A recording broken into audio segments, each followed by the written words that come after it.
Yes. It's on Facebook. Yes. Yeah. Oh, okay, perfect.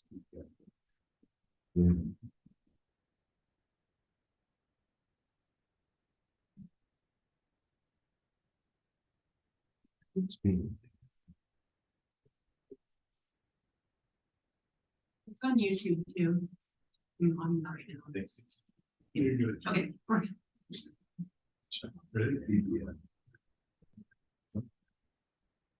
Mayor Schamberger is unable to attend the meeting this evening, so I'm going to conduct the meeting. So I'd like to call the meeting to order, and we'll begin with Pledge of Allegiance. I pledge allegiance to the flag of the United States of America, and to the republic for which it stands, one nation under God, indivisible, with liberty and justice for all.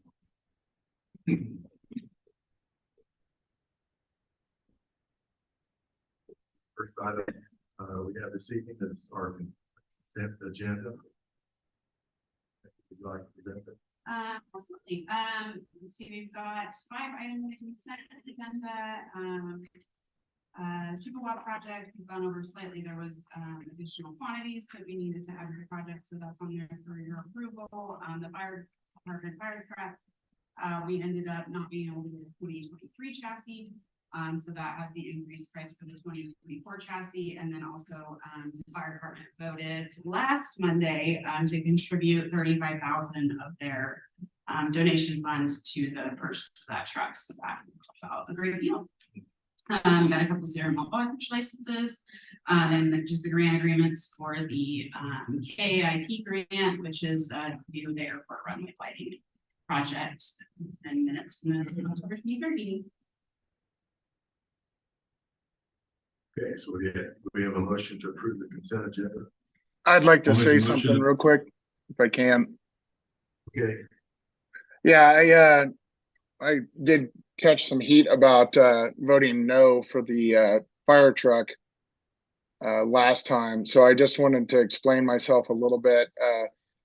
Just to be clear, it's not an actual fire truck. It is a brush truck / pumper truck, whatever you want to call it, which is predominantly not going to be used in town as much as a normal fire truck. And with the talks of possibly going district, I think that it's important for us to think about it a little bit, that the taxpayers, that's a large purchase, and if we go district, that would be a possibly a big donation to the district from the city.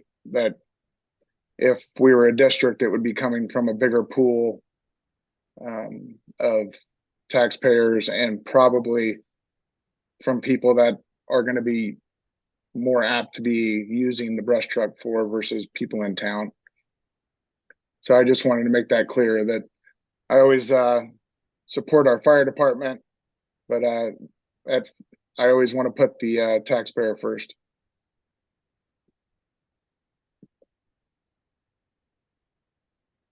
okay.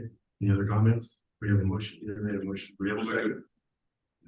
I'll make a motion to approve the consent agenda. A second. I second, but I have to abstain on the minutes. A motion and a second to approve the consent agenda. Andy, you want to call the vote? Sure. All in favor? Aye.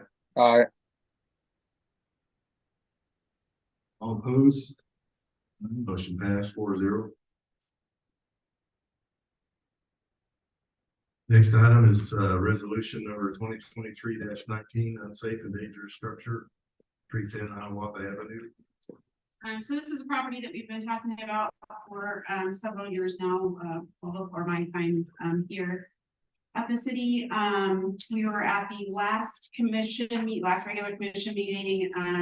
One of the property owners attended and said that they had intentions of moving forward with some work on the property, rehab on the property.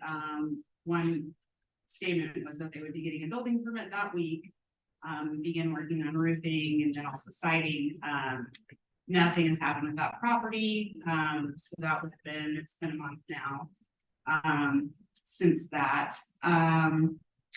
I put a resolution together that would schedule a show cause hearing on January 22nd to begin the process again, going through potential condemnation. So we have a clear path of what we're doing. That would be for unfit and dangerous structure. And it's listed within the resolution what all the concerns are with the property. So this would give them an opportunity to come back on January 22nd. If you all adopt the resolution, come back January 22nd. And with a plan for what they plan to do in order to bring the property up to code. I would recommend, at that hearing, having the property owner detail how they're going to meet code and what their timeline looks like for being able to do that. I'd be happy to stand for any questions. I don't know if we have a property owner here. I'm sorry. So which property, what was that property address? I joined the meeting late. This is a different, this isn't the public hearing. This is for another property that we've been working on that's on old business. So when we get to I apologize. the show cause hearing, we'll go through each property. Thank you, sorry. Are you here for 310? Yeah. Yes. Can you come?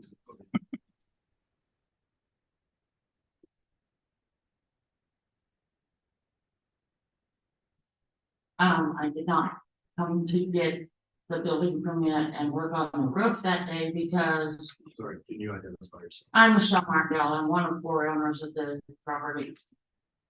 I did not come and get that permit and stuff that day because it was raining. And it's kind of hard to put a roof on when it's raining. And the other stuff, I do have 2 days of work. I work nights, sleep days. And I'm going to be working on this week. I will be up here, probably not tomorrow, but I will be here Wednesday. I will be here Wednesday to get that permit. It has been very chaotic, which I know some of you know. I know Brian knows what's going on. But I will be here and I will get what I can get done before now in January. There will be before, after pictures.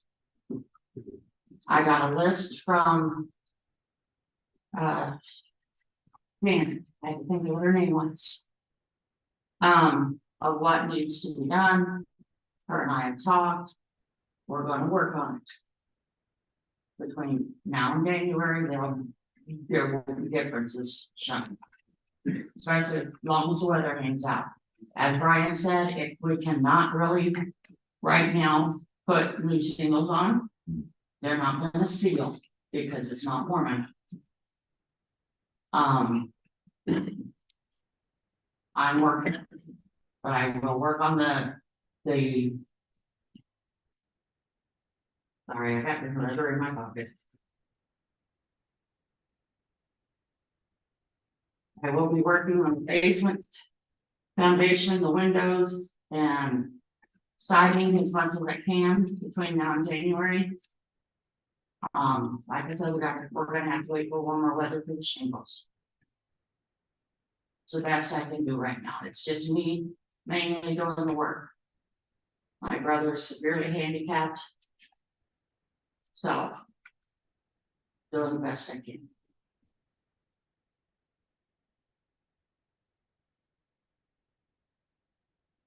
So we have Becky's prepared this resolution to have a hearing in January to have you indicate and present your plan and finish dates for each of those items on that letter from Janet. Okay, So that's what we're talking about tonight, is Okay. passing, is discussing and taking action on this resolution. I will have, Which was that's taken in done. that hearing, so. I will have a list for you. I will have proposed end dates. Proposed. You know how let's go. Oh, wow. No, excuse me for interrupting, go on. I'm one person, I'm. 2 out of 4 of us that own it. Don't seem to care. And well, one can't come help us right now. The other one. I'm not gonna comment on. But I'm doing what I can. Well, what I was gonna say is that, this has been going on for years. I And understand. it's been, and I don't, this is gonna sound rude. But it's been one excuse after another. And, I'm sorry that sounds harsh, but it's been years. And I'm almost to the point now that I feel badly for Brian Shepherd because he has bent over backwards to help us, to convince us to allow this to go on this long. And kudos to him. He's done a lot for you guys to hold this off so that you can get a permit. How long are the permits for, good for? There you Huh? 6 months. And 6 months. Okay, Can I make a recommendation for you? fine with me. If you, I would concentrate on getting the yard cleaned up. The yard, the tents, the stuff, the accumulation. If you can get that cleaned up, that's going to make a huge improvement on the home. The siding, that could possibly be done, and some window work. The roof needs to wait until next year, but showing improvement in the house from 6 months ago, the yard does look better, but there's lots of accumulation still. If you need to get a storage unit to put the stuff in, if he still wants to keep it, but that is something that can be done on a Saturday afternoon. It does not take days. It doesn't take weeks. We need to get the trailer in the back cleaned up and show improvement. And that's going to make a big difference, especially when you come back in January. If you need to get a dumpster from Fall City and have them put it there and throw it all away, those possessions are going to be worth keeping in your house. And if there's stuff that you want to keep, again, get a storage unit. You just can't keep having the tents and the stuff move around the yard. And that's going to be a big step. that is not a tent, it is a portable garage. Janet has said it's fine. If it's not fine, there are other places in this town that need to have them brought down, because there are other ones in this town.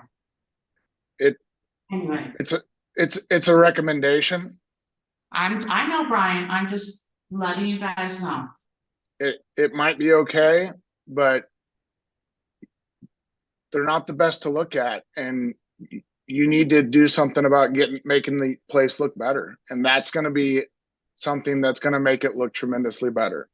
So that's all I can say. Okay, Brian, There again, he's trying to help you. and I understand that. I do understand that.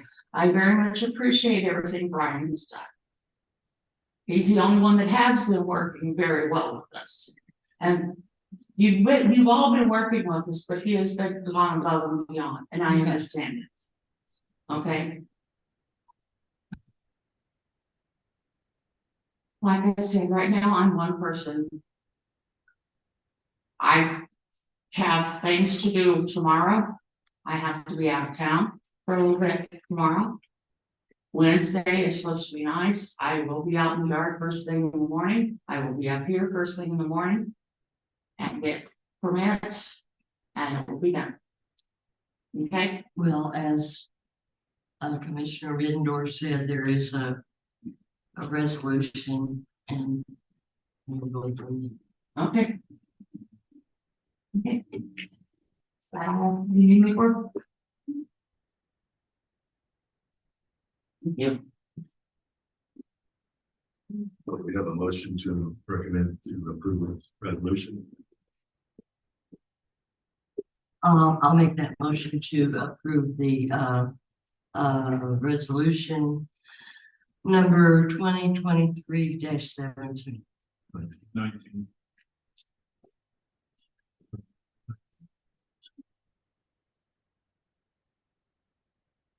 19. I'm sorry, I was looking at the wrong one. Second, I'll second. we have a motion and a second to adopt resolution 2023-19. Any call vote? All in favor? Aye. All opposed? All right, sorry. Motion carries 3-1.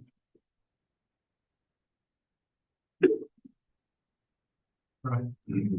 I voted yes for it. Voted yes. Okay, 4-0, sorry.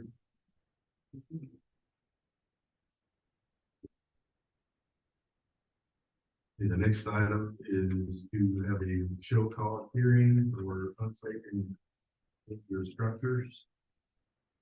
We're gonna go through each property one at a time. If there's any property representatives here, I'd like for them to come up to the podium, state your name and your affiliation with the property. If you're the owner or renter or whatever, and then we'll take it from there. Becky, do you have any opening comments?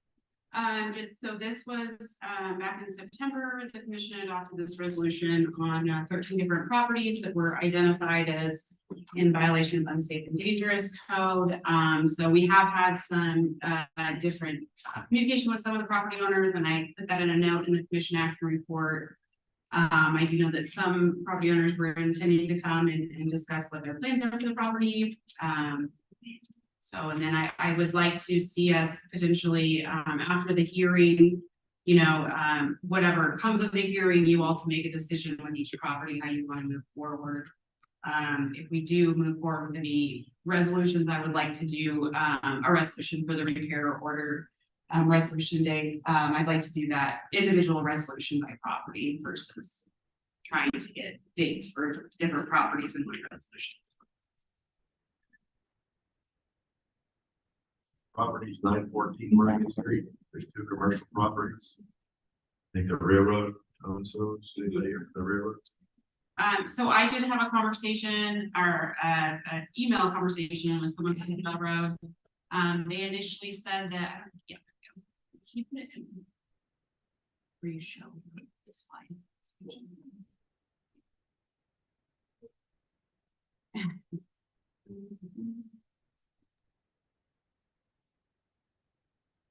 Slide show. And then, yeah. You want to just go. Okay, great. So there are essentially 3 different things that we need to address with that property. As you can also see, I mean, and this has been a pretty consistent thing. We've had issues with code violations in terms of weeds and grass growing and them not really being maintained by the property. I can tell you that's not unique to Hiawatha. That's been a struggle with every community that I've been in. It's difficult to get the railroad to maintain the right of way. But in this instance, they've got a couple buildings and then some storage container type things that need to be removed from the property. One of those buildings, they said, is leased by a local business, and so they said that business owner would potentially be reaching out to us to discuss what they're going to do with that property. I haven't heard anything from them. And then they were, she asked for a voluntary demo application. for the white building and then the bulk storage stands. I haven't heard anything since that date. That was back, November 1st. So, I haven't heard anything. So I would say with this property, is there anyone here with the Becky, which building is this for sure? This is 914 Oregon Street. Yeah, I know that, but what side of the tracks is it on? Somewhere. Sorry, I couldn't. There's a Is it metal the- building in disrepair, there's a white building that's, I believe, concrete block or something. Yeah. And there's. Is it on- There's concrete, structures that previously held tanks, I believe. Is it on the west side of the tracks though? Yes. Yes. And then the north side of the road? Is that correct? What's that? It's on the north side of the road. Is that correct? It's just a Yes. small, okay, that's what I thought. I just wanted to make sure. Yeah, that's where Davies Oil used to have their bulk tanks at.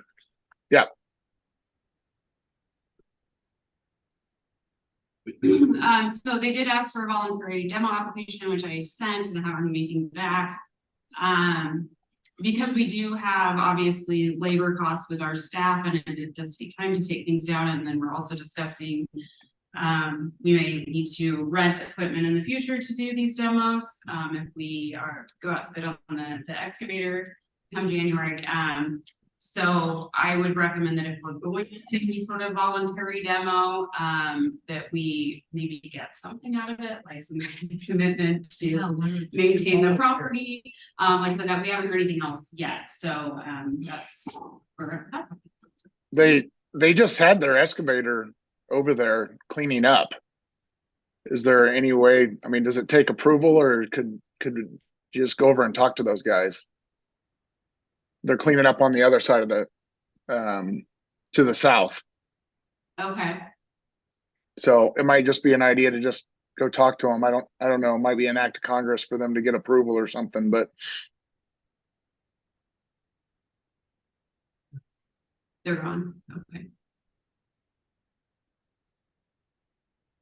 Well, I can certainly reach back out to the person that I had contact with and say, hey, you know, we talked about this at the meeting, what are you guys gonna do? So continue that conversation.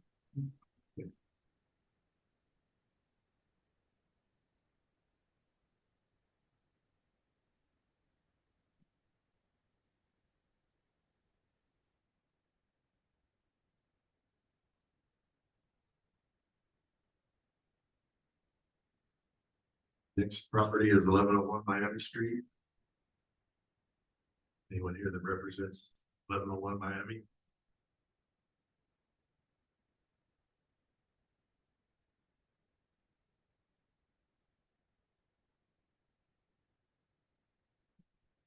You want me to say anything? Yeah. So this property is owned by Pablo Carvajal. He has talked to Dave and said that he would like to renovate it. He does have a building permit. He does have to- According, I looked in your file, Dave, and I saw a building permit, so. Yeah, has a building permit, has somebody locally that he's working with to renovate the property. There's been no water service on this property since June 15th, so, or June of 2015. So, you know, it's been 8 years since this property has been utilized. There's delinquent taxes, so all of that obviously would need to be taken care of, with the renovation. And I mean, he's gotten a building permit, so.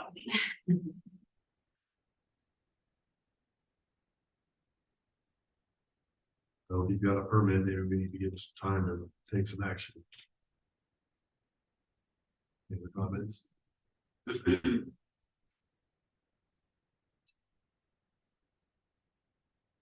Would the back taxes have to be paid? We could require that. So there's a lot of options for us on this process. And of course, this is just the first step where this is just, okay, tell us why we shouldn't order this demo to repair. And so obviously this particular property owner, believes that it should be repaired, wants to repair it. And so, the next step would be, following up with an actual resolution that says order, for repair or demo by X date, so we could work with the property owner on that. We could also work on some kind of agreement that, okay, if you're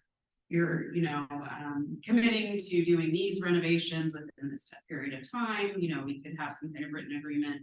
I do think that ensuring that the delinquent taxes are paid is important. And we could include that in an agreement. But I would say, once we get done with the hearing, I would like to see a resolution generated on this one. Within, some kind of order repair date, we could bring back at the next commission meeting, and I can have a conversation with the property owner in the meantime. And hopefully get a kind of a solid plan of what it is that they want to do with the property. I'm assuming, since there's not been any water in there for years, that there's no one living there. Dave, have you looked at this? There's no one.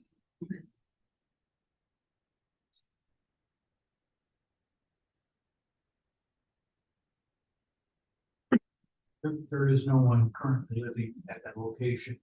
Although I have visited with Mr. Carvajal, and seems very sincere, and did get a building permit. It's a neighbor that lives about a block away from there that's gonna do the work as an exchange type labor for Pablo. And Pablo says that his brother is gonna move in there.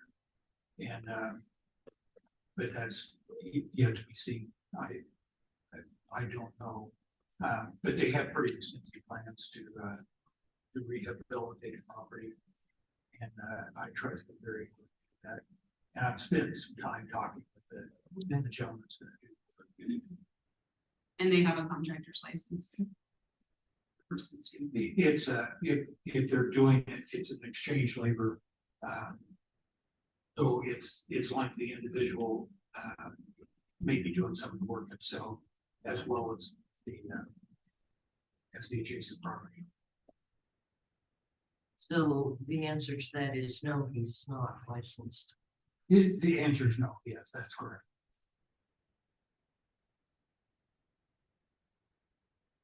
They do not reside there. So.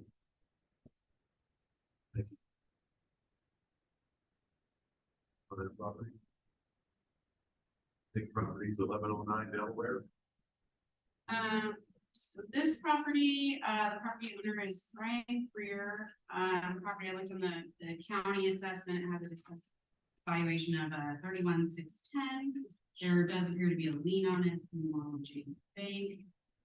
There's been no water service since October of 21, and we've gotten no communication from the property owner in regards to their intent to do anything with the property. State your name. Brian Greer, and you're the owner? Yes. We have begun, I guess it had to be a complete gutting of the house because the previous tenants lived in there, well, how do you describe it really, but it required to be completely gutted, which we have done the first story, and the second story will remain. It will also need to be gutted as well. The house is structurally sound, the soffits are good, the siding is good, roof is good, just a few shingles at the bottom that are starting to curl, but not much else. The foundation is good, it's an old limestone foundation. And then what about the garage? The garage will be taken down immediately. I can see certainly that. And do you have a building permit for that? Not yet. Okay. But you're doing the work yourself? I would probably, no, I think Nate Eustace has a backhoe. He said he could take that down. I mean, in no time, literally. Well, I think you need to get a permit, get that lined out. So it's not like looks like it's a house worthy of yeah, it is. It's it is or whatever.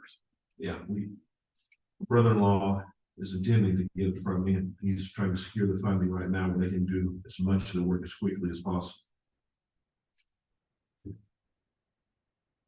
So if we were to, maybe we could just have a conversation after the meeting about what you're doing. That'll work. All right, thank you. All right, thank you.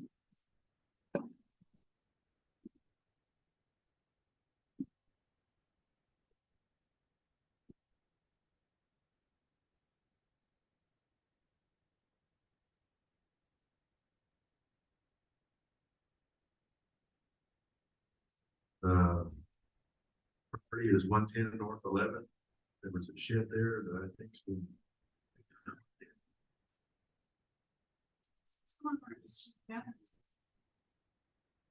Yes, it's been removed. There was some cleanup that needed to happen and it appears that they've done some of that cleanup or all of it. They've agreed to do that. Okay, they've agreed to do some of the cleanup. Obviously cleaning up of the property is different colors that were under there. So, we will stay on top of it and make sure that the yard conditions are resolved, but obviously there's nothing to move forward about. So that's great that they took it down. So it'll be resolved within 10 days. That was 10 days from last week.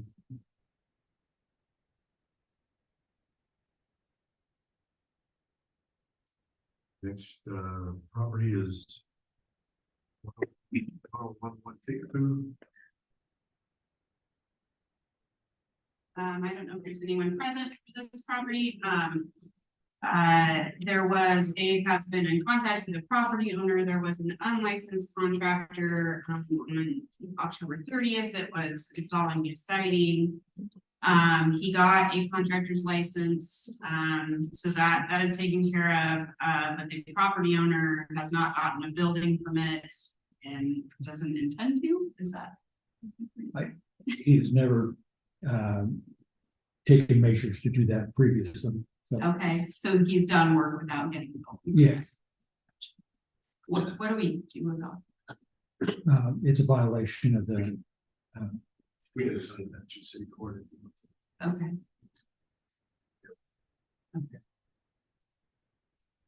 There was people that are working on it this afternoon and. Of the house. Mhm. There were. That's just been taken down, is that correct? I think it is. The garage. no, No, it's still there. Mhm, Whatever. mhm. Yeah.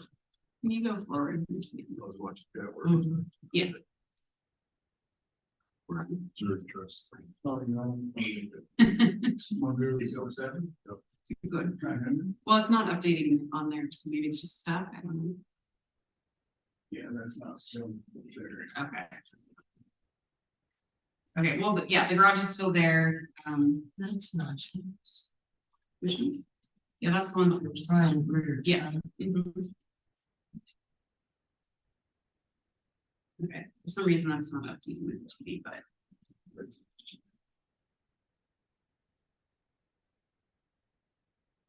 There's been no water service on the property since 2010, just FYI, so.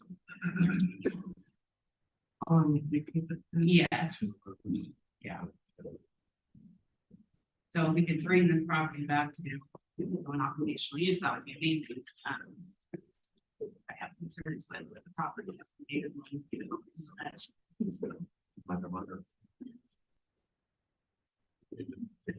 It's 1,000 big food garage. And this, the garage has been torn down. Yeah, I don't think there's any pending issues on this one. the foundation stones are set in balance. Okay, So they pretty well clean. They've cleaned everything up.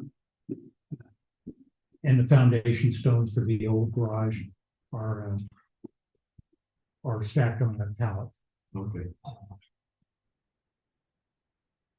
Oh, there it is.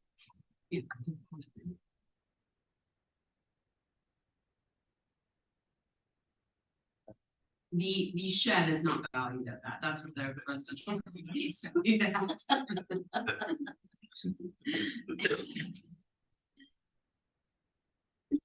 Next property is 900 Iowa Street.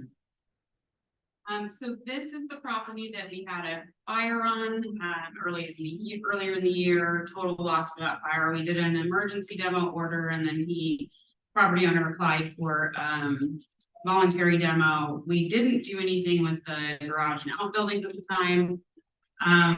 Since that time, the property owner has, moved a motorhome in on the property and does have a building permit, to build, a new residence there.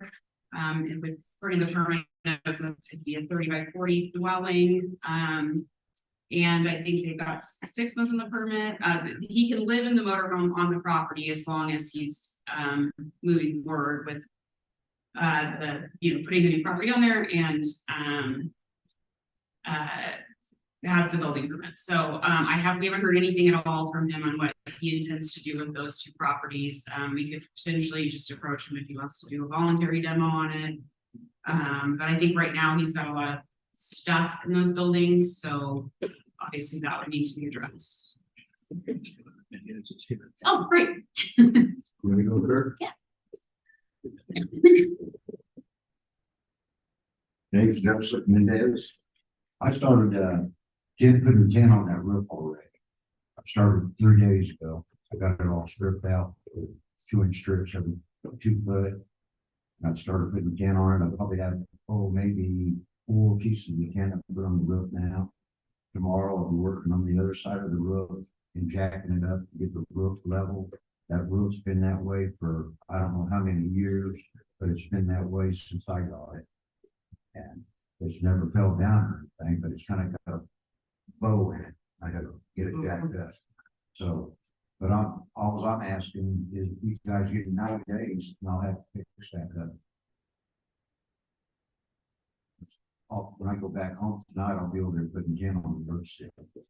If the wind's not blowing like it was blowing earlier today. So if we, brought a resolution back to the next commission meeting, as long as there was, at least 90 days till the order or the repair order date, you would be. If there was at least 90 days, so what the next process would be having, another resolution, where they determine. I'm doing the work myself. Right, yeah. We just want to make sure that when we come in and bring another resolution in front of the commission, that there's adequate time within that resolution for you to complete what you're wanting to complete. And 90 days would be sufficient. 90 days would be sufficient. Okay.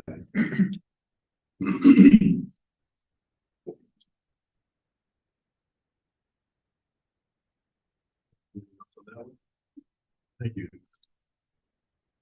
Thank you. Next property is 715 Potawatomi. With the garage that's had repaired. Yes, I spoke with one of the property owners, so it's owned by a brother and a sister. The sister had been living in that property. It was their mother's property. She passed away, and then now 2 kids are in ownership of it. Robert Thomas, who is one of the property owners there. I had a conversation with him last week, and I'll just let you go ahead and talk. Give us your name first, sir. Robert Thomas Jr. Thank you. And basically, my mother passed away in 2019, and shortly after I'd been in contact with Mr. Delaney about what was it called again, sir? Determination of descent. Yeah, determination of descent. He informed me had to wait 6 months and everything like that. Well, I waited about a year and a half. And I started that process, or I went to them and started that process, and I informed them at that time that I didn't want the house to begin with. That once it was determined, or the decision was made, that any legal ownership I had, I wanted to sign up with my sister. Because when my mom passed away, I had expressed to her the fact that she needed to move so we could sell the house, so we could just move past it. And well, since that time, she, for whatever reason, had messed up the first attempt for the decision of descent. And then when it was finally done, in the course of that time, she's, from what I understand, basically trashed the whole house through drugs or different drug-related boyfriends or things of that nature, and now she has basically skipped town and moved to Lafayette, Georgia.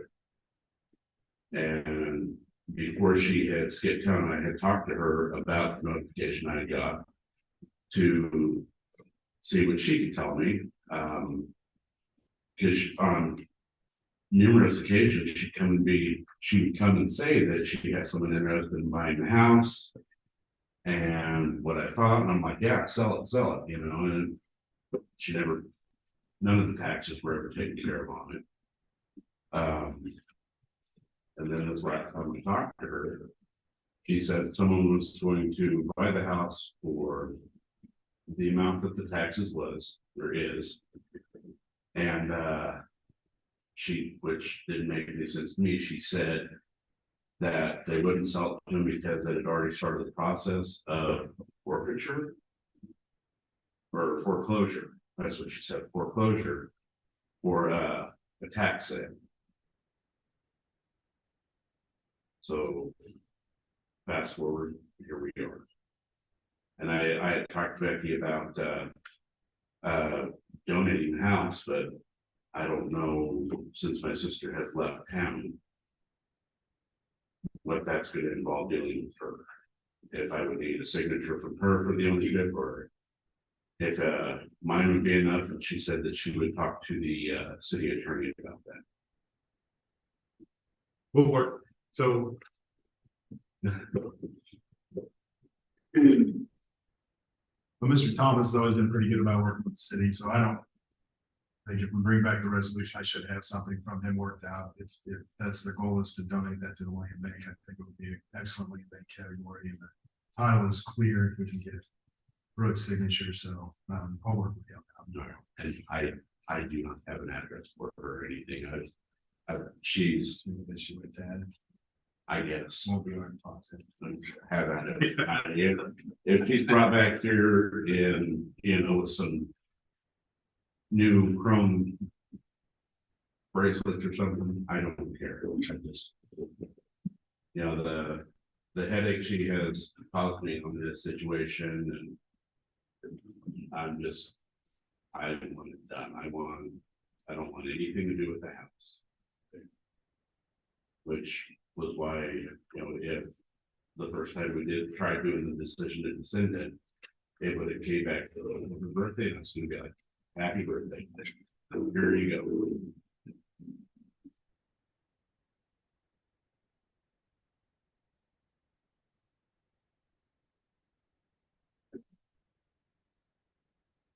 Mr. Thomas, I have Yes. to say, I'm sorry that you've been through. But I have to thank you also, because I think that donating the property to the land bank is wonderful. Yeah. It's very generous. When my grandpa moved out here from Colorado, he lived with my mom for a little bit. And then, you know, he worked for Gates Rubber in Colorado, in Commerce City. For years. When he retired, you know, he and my grandmother managed to save up a little bit of money, and he moved out here and he found the house, he bought it, he loved it.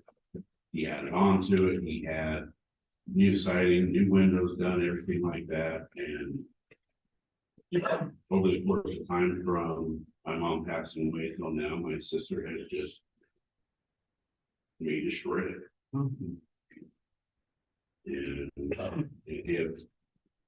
And neither of us probably be in this situation if she would have just listened to me the first time.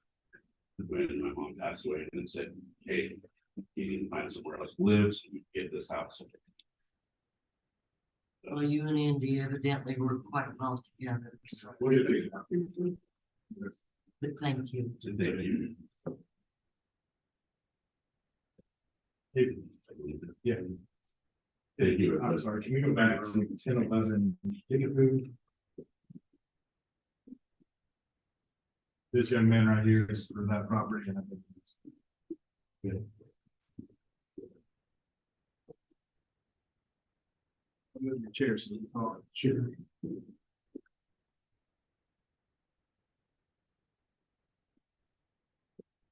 You're here for 1011 Kick Street.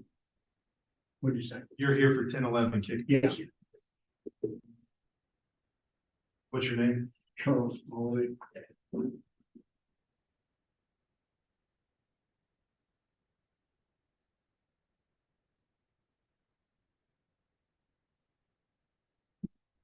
Well, I don't know how much Mr. Pauly heard. We understand that whoever's performing work there hasn't got a permit yet. Well, what happened was 4 months ago, I had two things happen to me. The first thing was I fell down close death. Kind of knocked before the loop. I got bruises all over my body. I couldn't work for a while, and then I was outside. And we had that real cold, hot weather, that heat wave. I was up in Casey's down in Platte City. And I hadn't ate that day or drank anything. I was empty. And so I passed out in the driveway of this gas station. And so they took me to Smithville, which is St. Louis. And I was in both of those places for about 10 days each. And I hadn't been able to work. I'm on a release next week. When we get on one story, you have some people over there working. They hadn't been, they had other things going on. But I went by there earlier and they're doing, supposed to be back there tomorrow. And work on that site. And I did 10 major jobs up here through the years. Different people, won't mention no names, but did really good jobs on all that stuff. And we had a letter said the first deal was the grass getting high. So I got one of the lawn care businesses, Danny, here in town, take care of the rest of the season with that. So we addressed that and cleaned it up nice. And so we're starting to put siding on. We're about 80% on the new porch. We've got a furnace, we got new windows, new roof, new plumbing, new electrical. Press pound. A lot of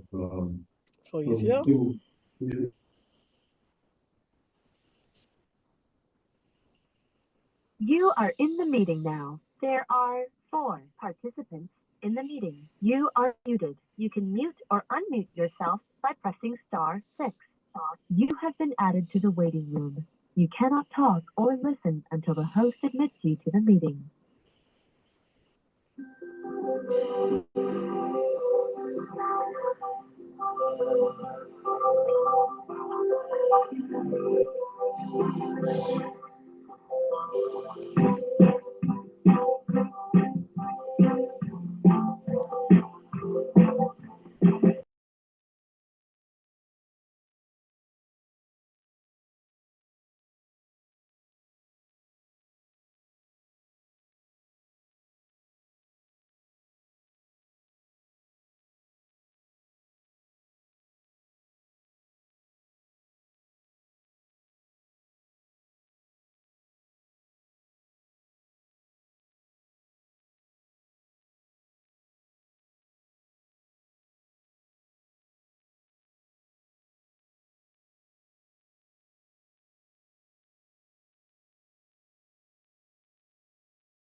So I guess if Dave is, I mean, yeah, I think we need clarification, Dave, on what we need to do to bring this property up to code. does it meet your, Well, it has exterior walls and it has potential allowing moisture infiltration.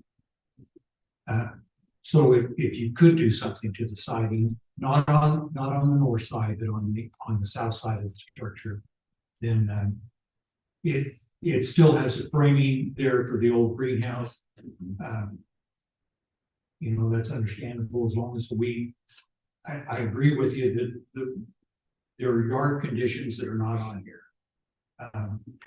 But if you make it look nicer, it is. You I know, don't dispute that, but that you wouldn't tear it down because there were weeds in the yard. You haven't eaten one of the weeds, right? That's correct. So I don't think the yard looks bad at all now, but I just want to keep the lines clear of what we're talking about. This is talking about an unsafe structure, not about grass getting too tall. Grass. Yeah, and that is not the topic of this. That's right. That's all I'm saying. Yes.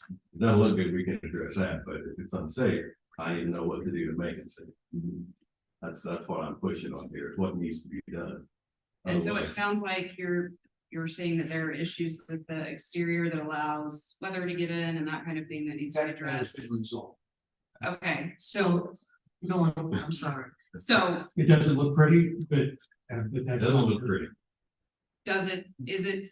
would you say it is safe now and doesn't need any additional? From the south, from the north side, it was.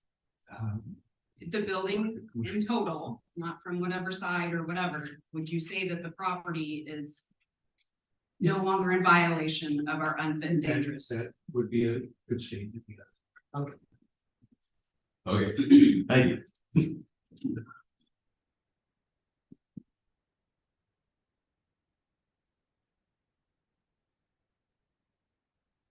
And the next property is 804 Kickapoo. But here for 804 Kickapoo.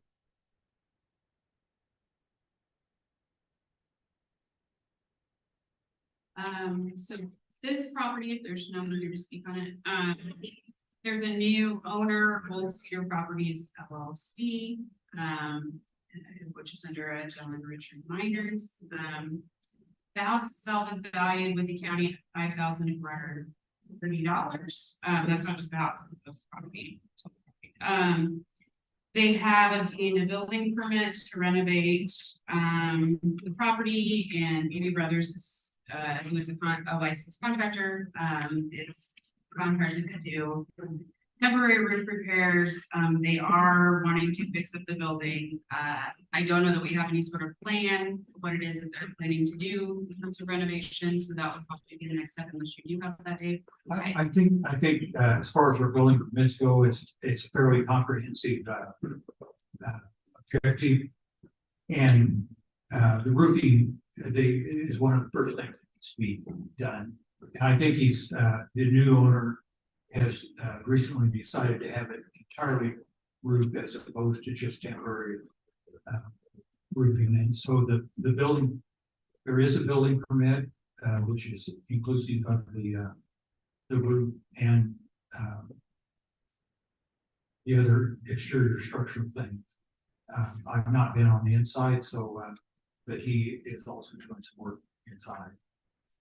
The reason it looks a little bit unusual exteriorly is that a porch has been enclosed on the front side of that structure, and I think their plans are to either remove the and replace the roofing over that enclosed porch, and to possibly put the porch back the way it was and do the repair. There's some repairs because of the water infiltration. There's been some collapsing of roofs and ceilings and stuff like that on the inside. So this particular new owner has done work similar to this before, and I think he'll not fail this to above average work. I did speak with the owner today, actually, and he's supposed to be putting a roof on it within the next couple weeks, and then starting on the inside more next spring. Good.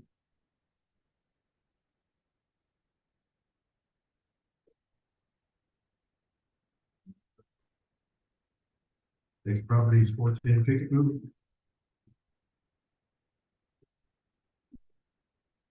Oh, we can do 411 now. Oh, okay. 410, Kickapoo, is there anyone here on this one? This property, there is somebody interested in renovating it and purchasing it. I spoke with a realtor about this property, or emailed with a realtor about this property, earlier today.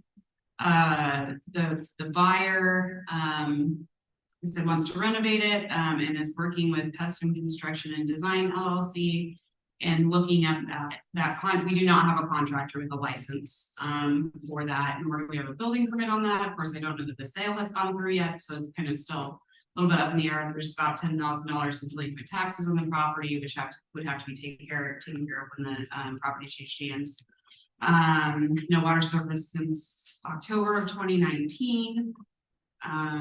So it looks like there's an interested buyer. It's just, you know, what's going to happen with it moving forward. Are they going to renovate it? We need to obviously confirm that whoever the contractor is going to be is contracted to do the work here in town, and they've got a building permit.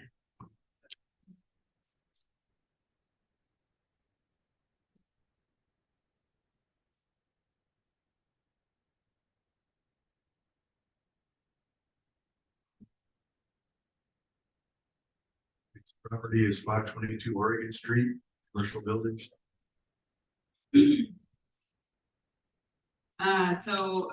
This property, there is also maybe someone interested in renovating it, as well as 524 Oregon, which is next door. This is a commercial building. The buyer hopes to get it back to some sort of useful occupancy. It hasn't had water service since 2002, so over 20 years here. So, you know, if we could get this building brought back to life, that would be awesome. I don't know anything about the buyer or what their capabilities are, but certainly if we could get it renovated. I don't know. Sure, sorry to step in. I spoke with one of the owners of that today on the phone, who identified the purchaser. I'm not going to identify the purchaser other than to say that purchaser has renovated property here successfully in town before. So I think if there's some deadline set on this one, I don't anticipate it's going to be something we're gonna have to move forward with if we can give them a deadline kind of far enough out to complete the sale of the transactions.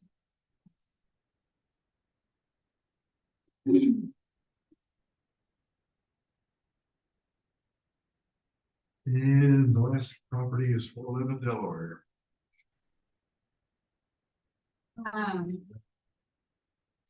So there is, I've been in contact with a realtor on this property. She had been on Zoom, and I guess she's having an issue. She said, I tried to come back into the meeting and then had no audio, left, came back, etc. I don't know, is she on there now? I am. Oh, great. We're on your property now. I'm glad I didn't miss it. So we're under contract. We're supposed to close November 17th.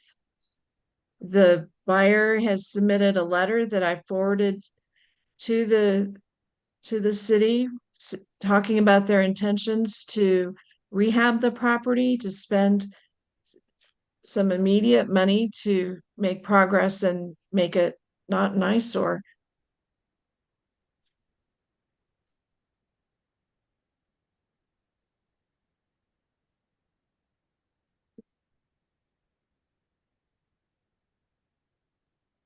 So on this particular property, I mean, we've got an interested buyer that wants to do some renovations. I would say, you know, maybe we come back with a resolution with get in contact with the buyer on what their timeline looks like, what they're wanting to do.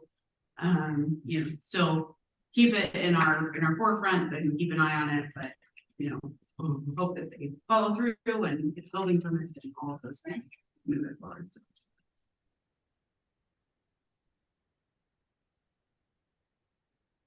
Any other comments on any of these properties?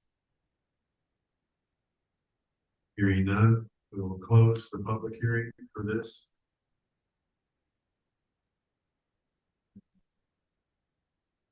Next, we need a motion there. So I would like to, maybe discuss each property individually and how you all would like to move forward and just maybe go through the list. Whether that is, I bring a resolution back at the next meeting with, repair, demo date order. You know, talk with the property owners, what their plans are. I mean, my hope would be with each of these properties that we could get some kind of commitment from the property owner that they want to do X, Y, and Z by the state. To bring the, and I mean, what's great is that a lot of these properties that, you know, there's interested buyers that wanna bring the property back to use, which is great, but we also, you know, we've had those situations before and then, you know, nothing happens. And so I just like to make sure that we're staying on top of these, and that they're following through and we're following through, on this, so. I don't know, you wanna go through each one, discuss how we want to move forward, if moving forward, I can make a recommendation on each if you like. Well, 914 Oregon, the commercial structures by the railroad tracks, I guess. I'd like to see. We can get any kind of commitments out of the owners on that, or egg partners, whoever's in there. And then come back with a resolution For the next meeting. for the next meeting. Anybody else? I know you haven't, I agree on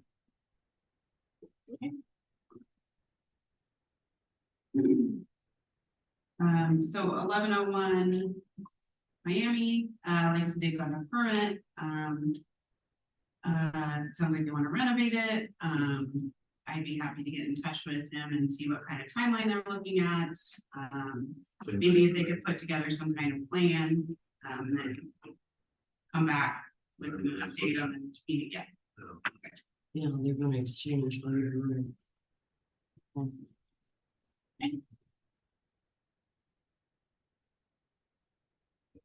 Delaware. Same thing with that, get with Brian and find out what his plan is and how long it'll take and. Come back with the resolutions. Nice house. Yeah, I think it's got good. It has a lot of potential. Anybody else have any comments on that one? He did say, didn't he, that the garage was coming down? Yes. Yeah.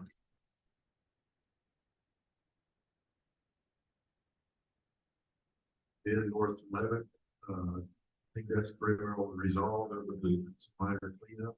Yeah. Windows. So we don't need to do anything with that one. I don't think we need a resolution on that one. 11, Kickapoo, just talked about that one.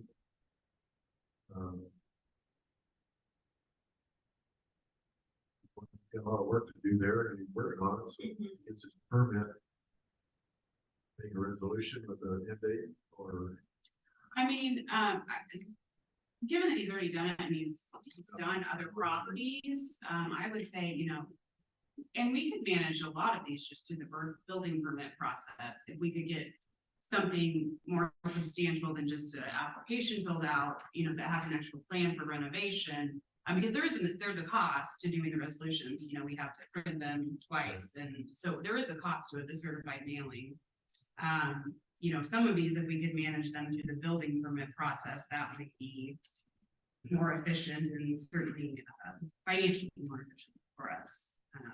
Yeah, I think that one there, we can just do through the building permit. You know, just see how he's coming along with it. yeah, he's Progress. making progress.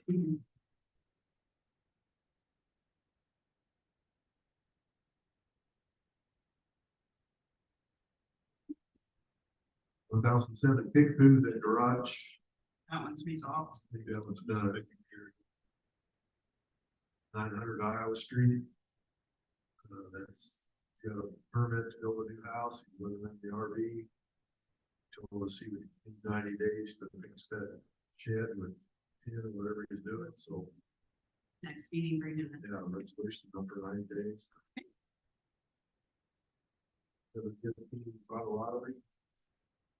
Sounds like it's been.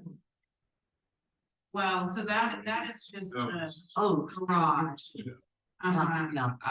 It doesn't sound like anyone's going to do anything with the garage now. Of course, there's so if we can figure out a way to bring it into the land bank, if we can get both property owners on board, that's certainly our best situation.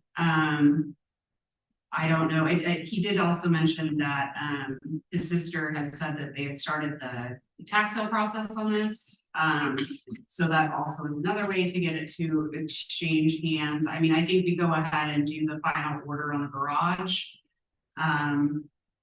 And then, if we end up taking it down, that gets assessed into the property. So either we can go tax sale or land bank, depending. I mean, hopefully it's land bank.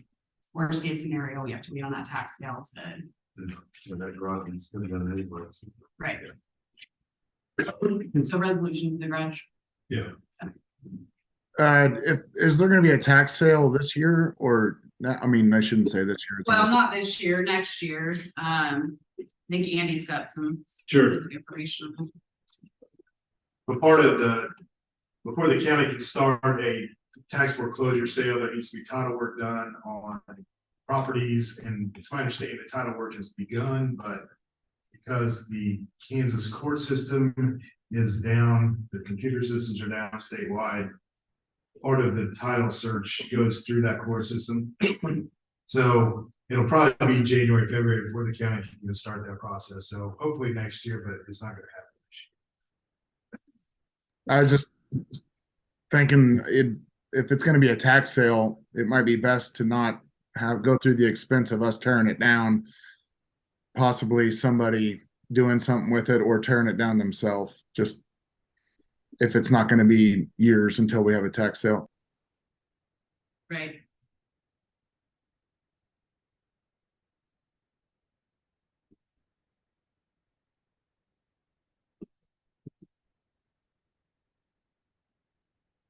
That 11 Kickapoo. It sounds like, Right. yeah, so there might be we need to address the property, but that's. Not dangerous. Let's say, okay. 804 Kickapoo.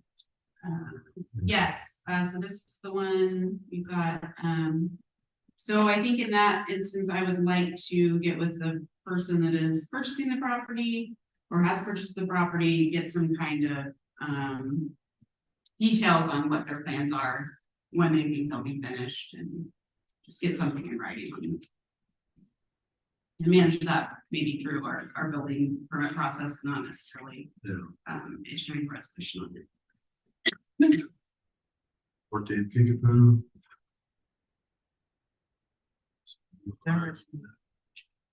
Yeah, I think probably the same thing on this. I do have a little bit of concern about delinquent taxes.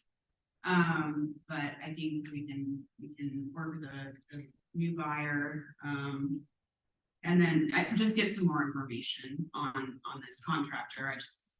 We don't have any record of having ever, them done work in our community or anything like that. So if I do a little further investigation, whether that they don't currently have a building permit, so maybe that's when we need the building permit process. 22 Oregon. They're gonna close that this month. I think we can probably manage that. Yeah.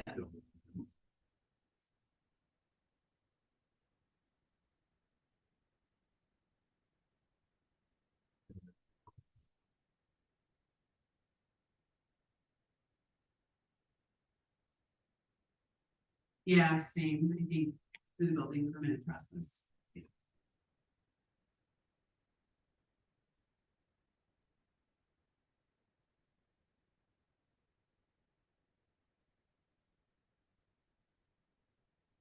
Okay, so I don't know that I need any votes from you all tonight. I've got a clear direction on what we're doing with everything, so. We will have more at the next meeting. Right. Do that now. Let's see, the next one is 727 Iowa Street sewer easement. So this property, the property owners purchased back in 2020, I believe. Built storage units on the property, now they're selling the property and if you want to jump in, that's totally Sure. great. They're selling the property and the title company is having difficulty, feeling like they have clear title to the issue. So, and I'll mention Terry's here in the back of the gallery, should you have a question for him, he's a landowner. He purchased this property, he had the property rezoned for the appropriate zoning to build storage units and he obtained lawful building permits to put up those storage units. There was though a sewer easement, we do have some sanitary sewer lines running through that property. Some of the buildings are on top of our sanitary sewer lines and on top of the easements as well. So, which really doesn't affect our use of the property as long as we have the easements to go in and repair the lines if we need to. Brad assures me that. No, he doesn't assure me that. Brad says these are the new high density PVC lines that are running in. It's not the clay lines that are subject to collapse that we'd have to trench and fix those in place. Terry's in the process of selling these through a brokerage agency. Ran into some trouble with the title work simply because some of these structures are on top of our easements and well, we have the right to tear them down to fix the property. So I think what he's asked for some promises. I promised what I could, namely that if the buildings were torn down, that they'd be allowed to be rebuilt. There's nothing that would prevent them from rebuilding the properties back to where they were before. And I think that's satisfied the title insurance as far as the title companies, as far as the marketability of the property. However, I think there's some new requirements offered by new requirements that are being required by the lender, the purchaser, namely that have to do with our easement. One of the options they wanted us to consider would be to remove our easements. And then the other one would be to enter into some kind of an agreement, agreeing not to disturb the structures that are sitting there already. After this kind of came up mid-October and we didn't have that 23rd meeting. So this is kind of the first meeting that we had to address that issue. So the things that they're asking for now are frankly, no individual city employee has the authority to grant those kind of requests. The only body that would be the commission as a whole. So that's, I think, Becky's put together a commission action report with kind of what those requests would be. And I don't know, and I know Mr. Horner's attorney has been in touch with me, probably in touch with Ms. Berger as well. So that I think their request is for us to consider withdrawing our easements or entering into some kind of an agreement not to disturb the structures. Am I getting that right? Yes. Okay. So I think I'll stay in for questions if you have any questions, or Becky might have some recommendations. So I did talk to the attorney this afternoon. He's unable to be here because he's at the school board meeting. But you know, I said I don't know how this is gonna go. You know, I struggle with giving up any of our easements rights just because you don't know what's going to happen in the future and having to commit to something that could be outside of our lifetime. You know, I mean, the reality is that we don't anticipate any major issues. Like Andy said, these are good newer lines. You know, I don't know what happened where our easement wasn't. I don't know. Did you not know that we had easements on the property or? No, I didn't. Yeah.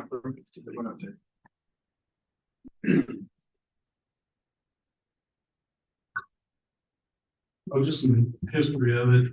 Amy and I did buy it or build it in 2021. And we tore down two of those houses that were there. One of them, I think, I bought was under. I think you condemned it, so I went ahead and bought it. We tore those two houses down to build storage units. So we, just a little history, we have about 12 properties in the city, trying to fit neighbors. That's one of the businesses. So when we sold the property, nothing, when we built it, this never came up. But when we sold the property, we had to extend the sale now 3 times. So it's supposed to close this coming Thursday. And the lender, which did receive an SBA loan, there's some SBA requirements or some wording there that they caught hold, which was the easements. So that being said, we have to wait until the next city commission meeting to come over to address it. That the buyer and the lender on the SBA said that probably not going to extend it for a fourth extension of the contract to do this Thursday. So in the meantime, well, we're getting close. We're probably going to lose the selling property. So that's when the LLC attorney, which is Joel Bueller, was involved too, and contacted the lenders. Contacted the lender and the title company and said, just what exactly is your hang up of what you need? This wasn't an issue of concern. Yes, there is, and really it's probably better explained to the commission by city administrator or the attorneys. Did you take out any debt when you built the storage units? Yes. And your lender didn't have an issue, No. right? Yeah, so that's. No, well, they never brought it up. Yeah. The title search was done in town here. Mhm.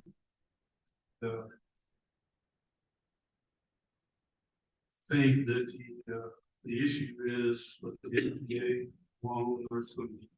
I think there's requirements there. Yeah, so there are lender requirements, and I agree with Terry's attorney. I don't think they're necessary, but they're required for the SBA. So Becky and I have talked about this. What I really struggle with is trying to help out somebody that's put something good in our town to get that recirculated and keep it nice. I really struggle with, I don't think it's a good idea to give up an easement, whether we enter an agreement, not to disturb the buildings. I don't think we ever would, frankly. This is stuff that we bore now. This is not stuff that we trench. Once again, it's the concept of,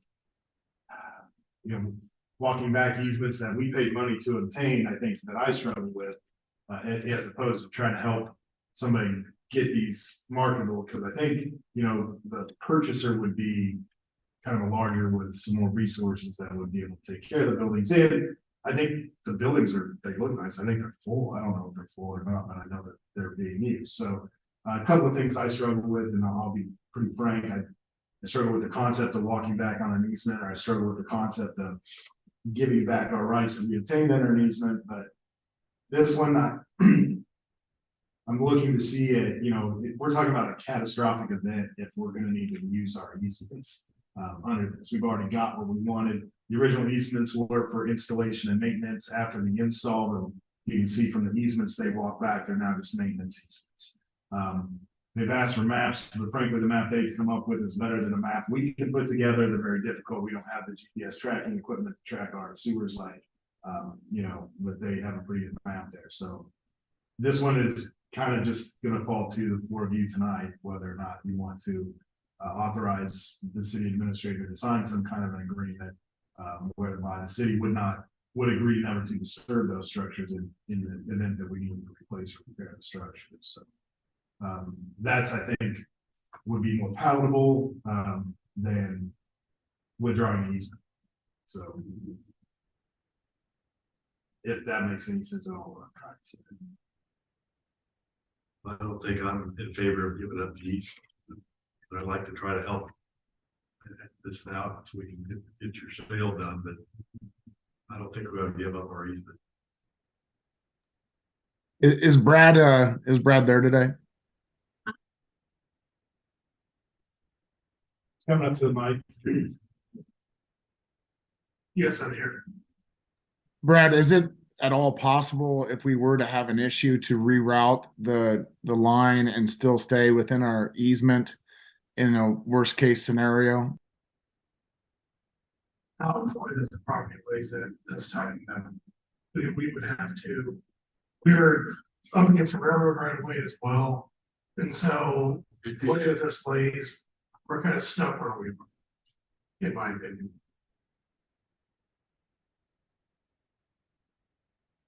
Okay. See, that's kind of one of the things that bothers me is as close as we are to the railroad. And as often as the trains go by. That may be a different line. But it's going to, we don't know that it's going to be there forever. And That's your. I'm not for giving up the easement. And if we would ever have to get. That is a true statement, what you said. It's hard to predict what could happen in the future. I would say that. I know it's a big if, but.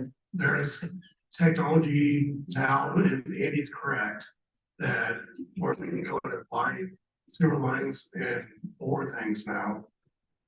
Things that exist now that didn't exist probably even when was originally installed. The absolute last resort would always be to disturb that property.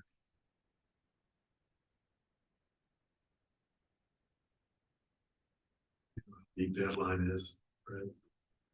Not off the top of my head, no. 8 to 10 feet, I would say. I mean, that's just kind of sewer lines in the area, but I can't say for sure.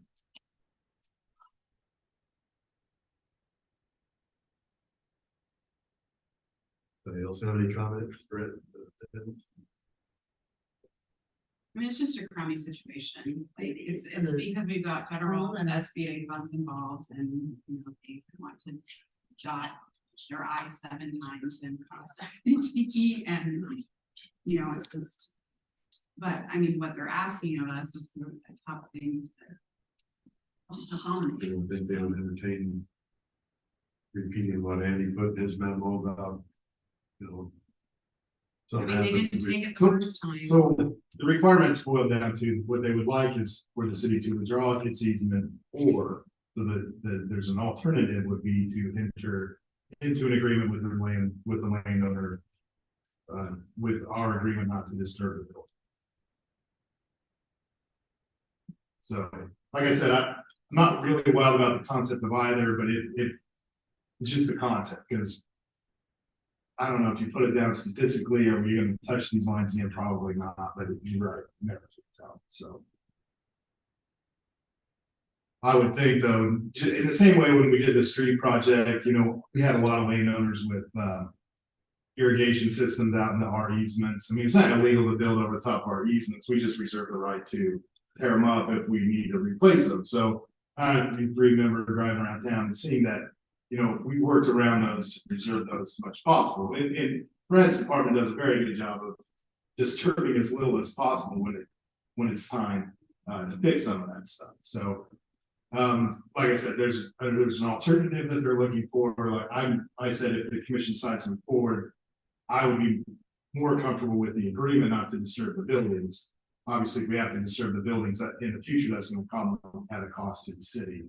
And if, I don't know if we do something by negligence, that's what insurance is for, but if we have to go in and. I mean, I think if we were to sign this agreement, though, then our insurance wouldn't be covering us. For an intentional act. Yeah.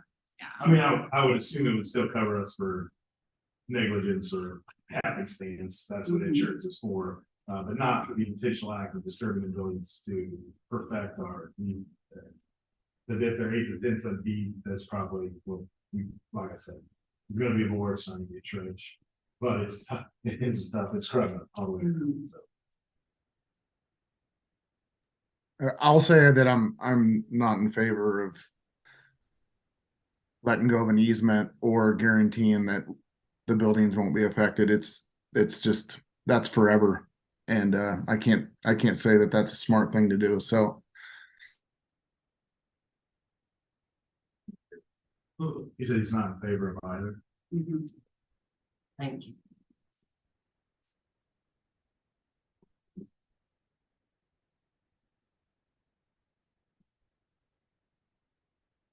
And you have to have an answer by when? Thursday. Oh, like 2 days. We waited, yeah, we've known this way back when, but the next commission meeting was quite a way out, so. Late, it came to my attention maybe mid-October, first part of October, something like that. Yeah. After that first on meeting, so this is the first time efficiency matters. So really, it's. We didn't think the city would give up the easement, but the agreement not to tear my buildings down. If you have to repair your sewer line, would be something, which is a second option that their lender would agree to. All right, That's what, the way I understand it. and I don't think the city would ever tear somebody's building down. Sewer line, so it runs underneath anyway. Right, so. Yeah. But just to be clear, if the commission moves forward and we have to do that, it's gonna come at a cost to the city. Right?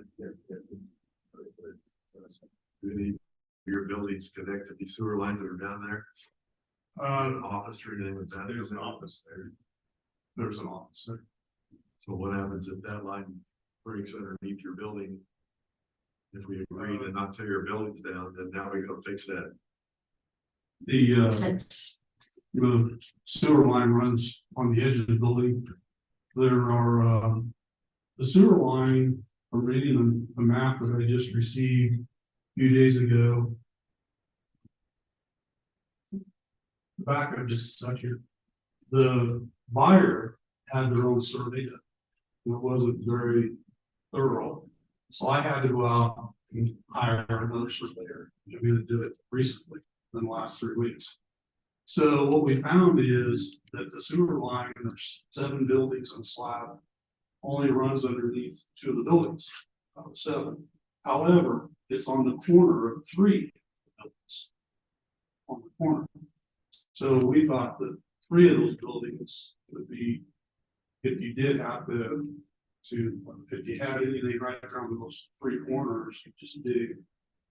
You dig underneath. If you're not gonna do the boring, if you're gonna do the old fashioned, way, like the old clay repairs, you'd have to dig on the corners. That was a good news.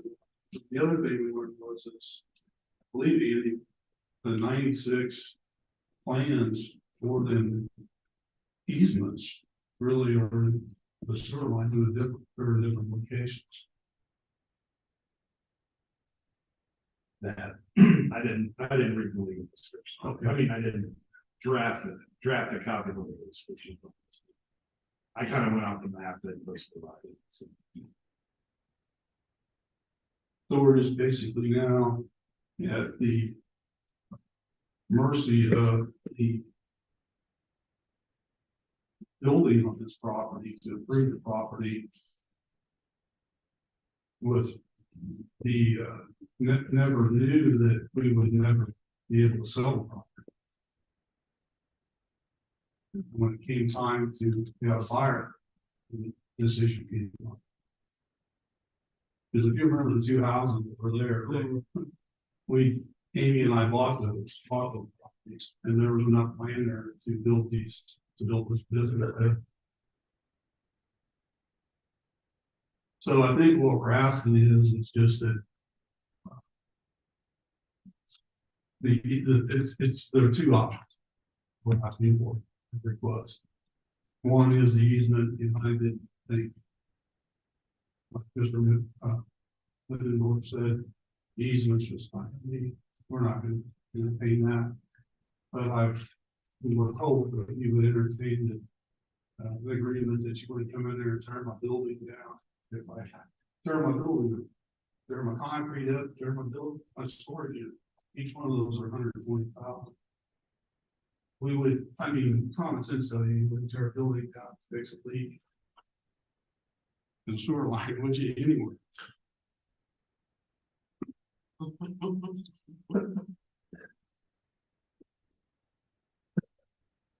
Given the nature of the sewer line that we're discussing.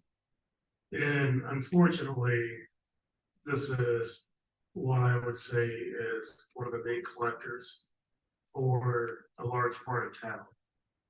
And so that sewer line will collect everything from right around 6th Street going west. It collects probably, I'd say, a quarter of the town, which runs through that sewer line directly to our sewer plant. And so that line is vitally important to the city of Hiawatha.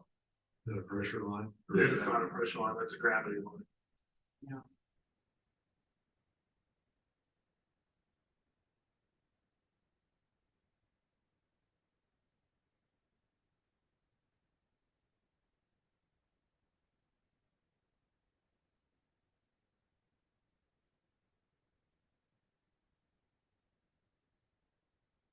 Well, with that said, I don't feel comfortable saying that we would never damage, tear any of that down and fix our line. That's sounds like a key line for the city to have intact. And if we ever have a problem, I need to fix it right away. Whatever it takes. So I guess I'm not in favor of an agreement.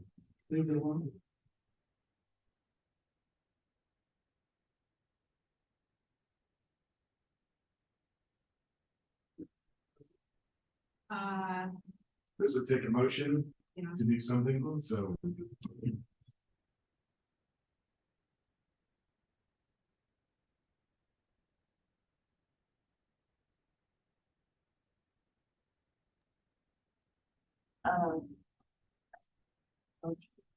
Motion. No, let's motion. So there would be two steps. We were talking about the motion to withdraw the easement or the motion to agree not to disturb, Okay. enter into an agreement not to disturb. I'm making a motion that we agree to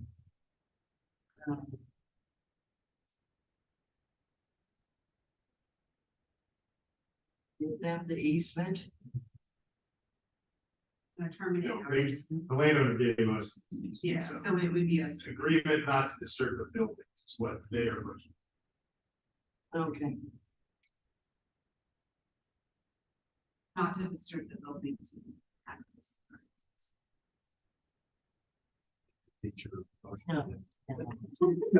Make sure I understand. Becky, And we would agree not to disturb the buildings, the improvements on the existing improvements on the property, I would say. And accessing and maintaining our utility. We have a motion, we have a second.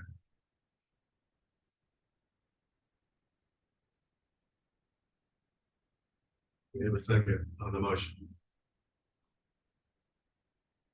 Second. Okay, we have a motion and a second to agree not to tear the buildings down if we have a problem with our sewer. Any call of vote? So all those in favor? That, all right, all those in favor? All right. what'd you say?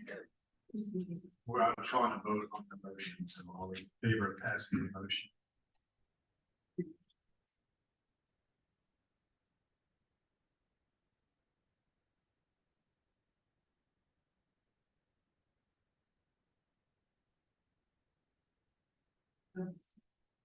Okay, so, yeah, I guess you made a motion, Haven't put in a second, so I'm just asking if there's anybody in favor of granting the motion. And one vote aye, and so it's either vote aye or we move to this.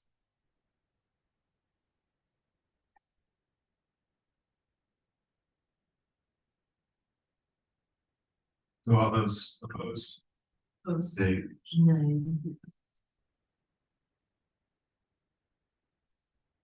Brian, are you on there?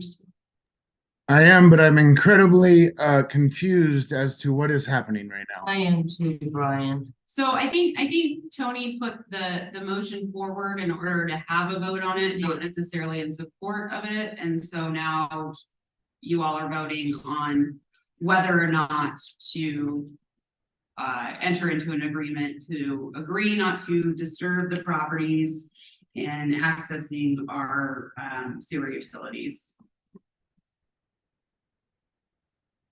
Okay, well, I'm not in favor of any of it.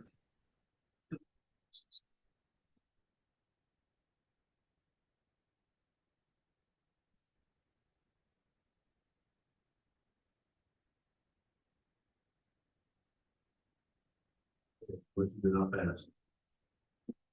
Hey, I'd just like to say a word, Terry. I am very sorry about that, but I would like, we need to look into something to make sure stuff like this does not happen again. If you were not aware that our sewer line was underneath there, that's kind of an issue for me. I don't know if DigSafe was not called, at least possibly if there's a permit, I believe we should at least be giving someone a heads up. Yes, it's probably not illegal, but we do need to give people an idea to make sure that this doesn't happen again.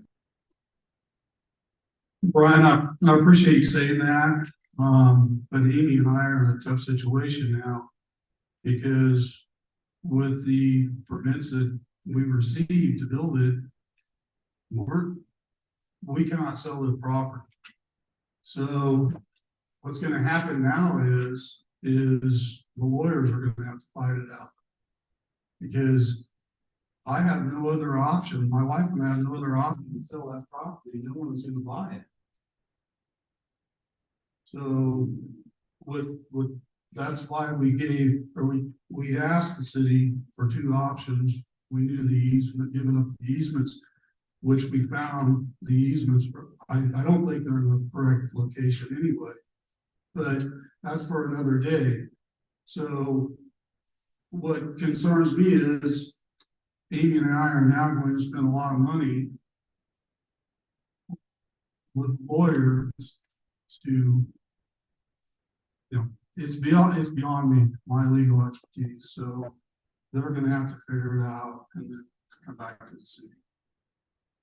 I think it's more than just that when the city tonight wouldn't entertain number one or number two of the options for us, it's really going to damage us because we won't be able to sell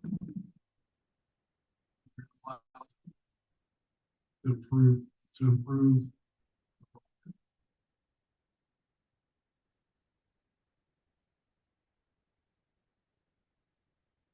I don't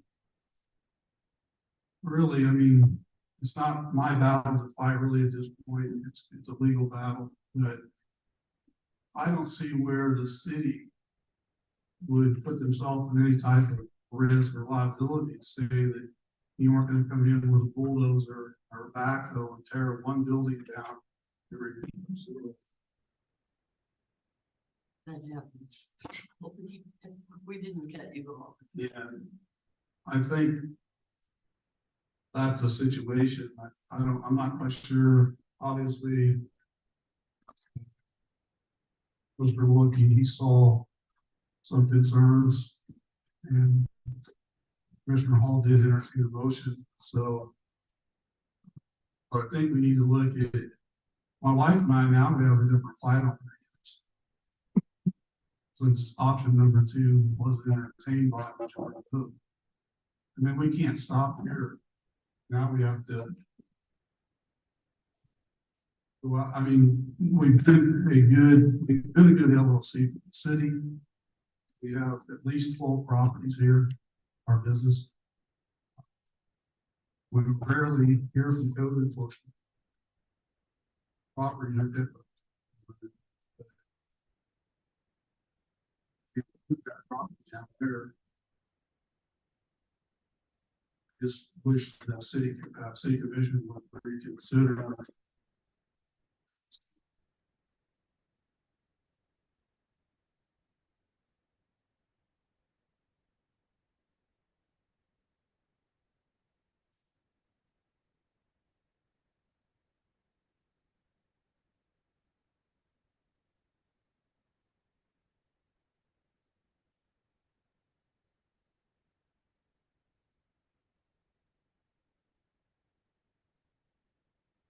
The next item is ordinance number 2123, amending snow route and snow removal and ice control policy and procedures. Brad?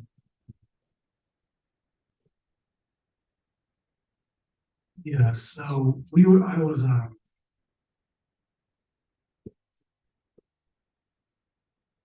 yeah, I got together with, our city administrator, Becky Berger.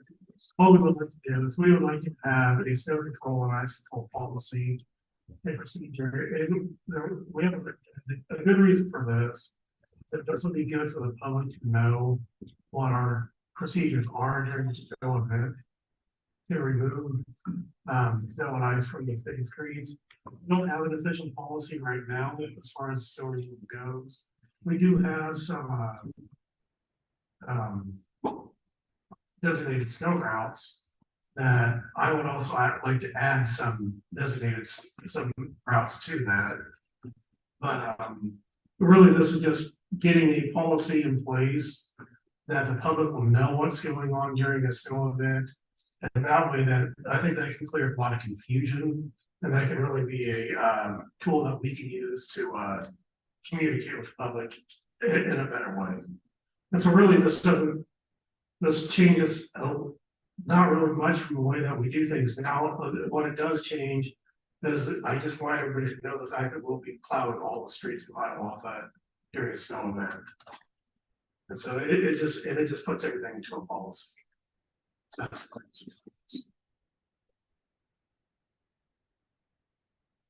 It's a good idea myself. It's good to see something in writing, like you say, that we can click on our website or somehow get this out to the public so they know what to expect and what how the city operates in as far as snow removal goes. Good idea. Thank you for writing that up. There's questions about the policy or any of the designated snow routes we're looking to add.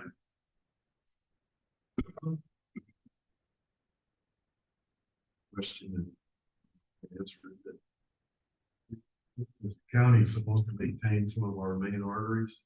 Does that include snow removal?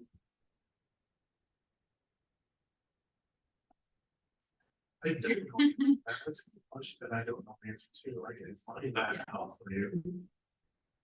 Oh, sorry. Oh, It's road maintenance. Repair, I think is the way that is. I don't. okay. Repair all that. Yeah, I don't think it's anything about snow removal. Yeah. I mean, just repair work. Okay, it's not. Yeah, we have a motion. I make a motion that we adopt ordinance number 2123 and the snow removal and ice control policy and procedures. Is that the correct one? Yes. Well, second. Okay, we have a motion and a second to approve or adopt ordinance 2123 and the snow removal and ice control policies procedures. All in favor? Aye. Aye. All opposed? Carried. Thank you, Brad.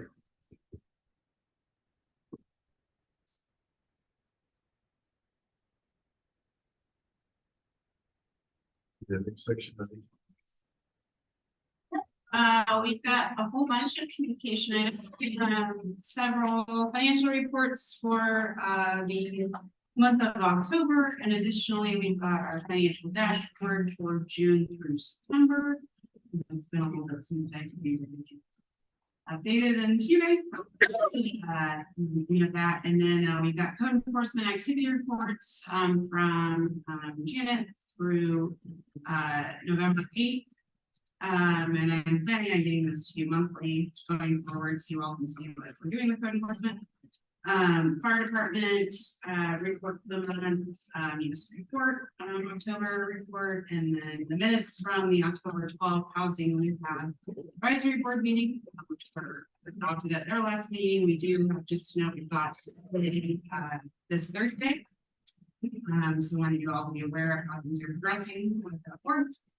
And then the 2023 audit engagement letter, which I can sign, but we're supposed to put it in front of the commission so you're aware of it. So that is good. Yeah. You already applied for the grant for the advisory board? No, we're in the process of applying. So the CDBG grant, we have to go through a process of what's called developing a housing assessment tool. We do have a lot of the information that we'll need to be able to move forward with everything that's required of that, just from the housing study and this work that we've done as a city, and also work with Method. So we're going through those steps, and then working with Garrett Nordstrom, who is he works with us on our grant applications. So we're hoping to be able to apply for that grant maybe January, February. That is another CDBG grant that is no longer subject to the open competition. You can only apply in one category, which is the new CDBG. So we thought we had to get it in before the end of the year. That's not the case. If we apply next year, we're just eligible for other CDBG funding. And then we're also working with that group. Obviously, our second MIH grant, moderate income housing grant application. I spoke with the developer and grant writer today. We're finalizing the application. We will get it in for the deadline on Wednesday. We have pretty good feelings about our grant app, but I think they said that we would know in mid to late January whether we're successful.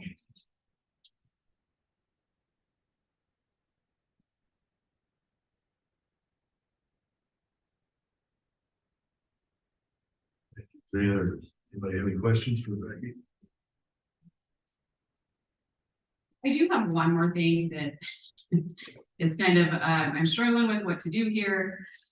So we went out for bid for websites. The bids were kind of all over the place. We ended up entering an agreement with Civic Plus. I believe their base bid was like 2,800 or something, and then the annual fee was around 2,500. And I mean, we had a bid that was as high as $32,000. What we are getting from that is not, I think, what we were hoping for. And of course, I came into this process after we'd already signed the agreement, and we have had some turnover, and so that's been a struggle to get through this process. But what is going to be required of us to do this is we have someone that is creating all of the content and leading design. All they're doing is dumping stuff from our old website into a new format. I don't like what it looks like. I don't like that I don't have the time, obviously, to go and build a website for us, but what we're getting from this product is not what I think anyone was looking for. So I was going to suggest that maybe I could go back through those RFPs, contact the other bidders on it, hey, we're not getting what we were looking for. Would you still honor your bid? Or, I mean, I don't know if we want to go like, I don't know, but I feel like this is a sunk cost at this point, and we're not getting what we want. And I would really like to get a website going, and I don't think it's going to move forward with this company. Are they even do anything anymore? Yeah, I mean, well, we have meetings, and we'll be like, oh, well, we need this, and this on, but so the design was approved when that was leading that process. They approved the design. We don't like the design. And they're coming back and saying if you want to change any of the design, there's additional fees. And they're just, it's really like, if we send them an email and say, we want you to put X, Y, and Z on this page, and we want you to create this page that lists this, then it might be on there, right? But I mean, it's just like, it's like a ridiculous amount of hand holding to try and get something done. And they're not gonna produce any original content, which obviously our current site, I mean, it's completely outdated. The content that we need is not on there. So there's no way to just transfer information. So it's a bigger undertaking, I think, than what we expected. It wasn't like a turnkey, oh, well, we'll build you a new website. That's not what we're getting. Becky showed it to me. I think they, like she said, they just dumped what we have on to the new one. And it's just, and God knows that the old one's bad enough. And I mean, we've been trying to work through this with them, but it's just like, I mean, I spent 3 hours on Friday going through and looking at things that were on the old site that aren't on this site, and there's still a bunch of stuff missing. I mean, I went through and sent them like what I thought the structure of the website was. It's not right. I mean, like, it's just like, I feel like we have these meetings and like information just doesn't get through, or it doesn't get changed the way it's supposed to be changed. And so you might as well do it yourself. Exactly. Exactly. Yeah, I'd say dig up people. Okay, Well, see what. I agree. that's the answer. I was hoping. Unheard. Yeah. Look at them and see if we can find somebody else that can do it. Okay. Yeah. That's all I got. Hey, Brian, do you have any comments for us? Today I do not. Thank you. Think I have any comments? Evans? I do not. And Tony? Well, I have a question actually for Brad. How did that go out, that was it a water line break or something at oh yeah, on Osage?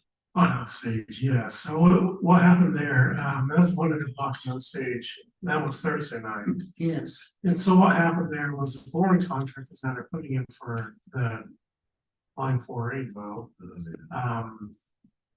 We had that barge, they actually had that pothole, but when they were pulling the line back, they hit our service line. Would be for, I don't remember the address, but it tore, it just demolished our service line. So instead of, I really didn't want to shut that line down, because we would shut the El Cabello off right during their dinner. So I didn't want to do that. I didn't want to affect their business. And so we worked just to get back and get to a point where we could squeeze the line off and fix it ourselves. It took us to about 8:30. In the process, there was some damage done to the customer line as well. That wasn't caused by us, but so I believe that they've talked with Dave Wilson. I think I saw an email on that. The property owner came and talked to Dave Wilson. We're gonna get them in contact with the contractor to figure out what needs to be done there. And so then that's kind of a rundown of what occurred there that night. But like I said, we were there till about 8:30 that night. You guys are brave. Yeah, but we did get it fixed. So we got, the customer package service anyway. Then what, 3, 4, 5 weeks here later? Yeah, we've had quite a few. I know we had one in 4th and Delaware, I think that was last Tuesday, and that was a valve that broke. And that's a completely separate issue. And there's a reason why we have standards now, and it's actually because of that project. But to make a long story short, they didn't use stainless steel bolts in the valves. And so when you operate those valves, they'll break easily. When we dug that up, the bolts were completely corroded away. There's nothing holding that valve together. And so we happened to have bolts that we fixed it, but all the valves on that project are like that. But we now have a standard in our, our operating procedure that says that we won't accept anything less than stainless steel bolts, or they have to be epoxied into the body, but that's what happened there. That's all I wanted to do. I think down here, Nate, that Utah, you got one leaking there. Yeah, that is actually another issue with valve. It's a packing issue with that valve. I can get that to stop fairly easy just by jamming it open, but that's not a permanent fix to that valve. It needs to be replaced. You have to dig that out. Yeah, we'll have to dig that out and replace it. But I can get that to stop immediately right now, so it stops leaking everywhere. Is that everything for Brad? Anybody else have any comments? The only other thing I want to say. I do. is, Oh, sorry. I do have one more thing. Go ahead, though. all of you be safe out there while you're working. So I'm gonna be safe in my house, being retired. Have a motion to adjourn?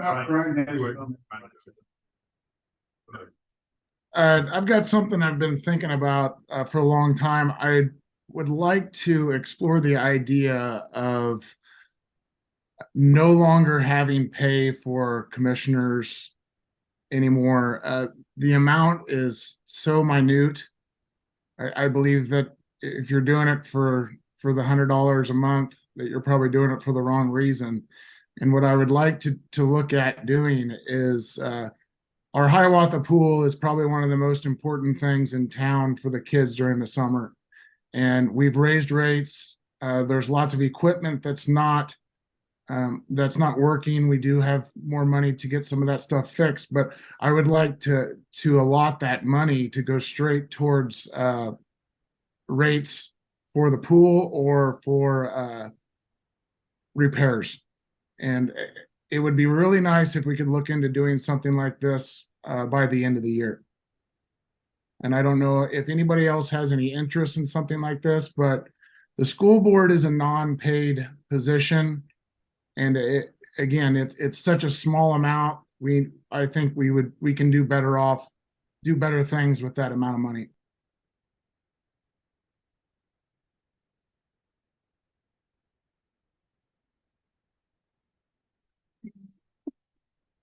He said that he would like to look at no longer having commissioners be paid and instead allotting those funds to the pool to keep down rates and make repairs.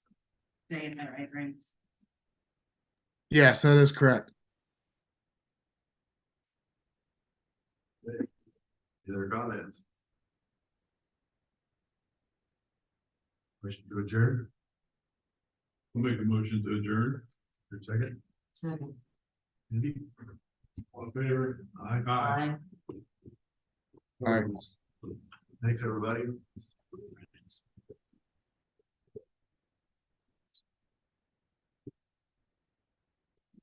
What's that? You as well.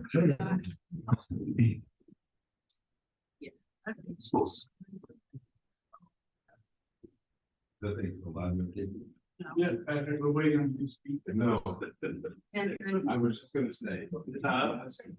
Well, you did a bunch of birdie. Yeah, you do good.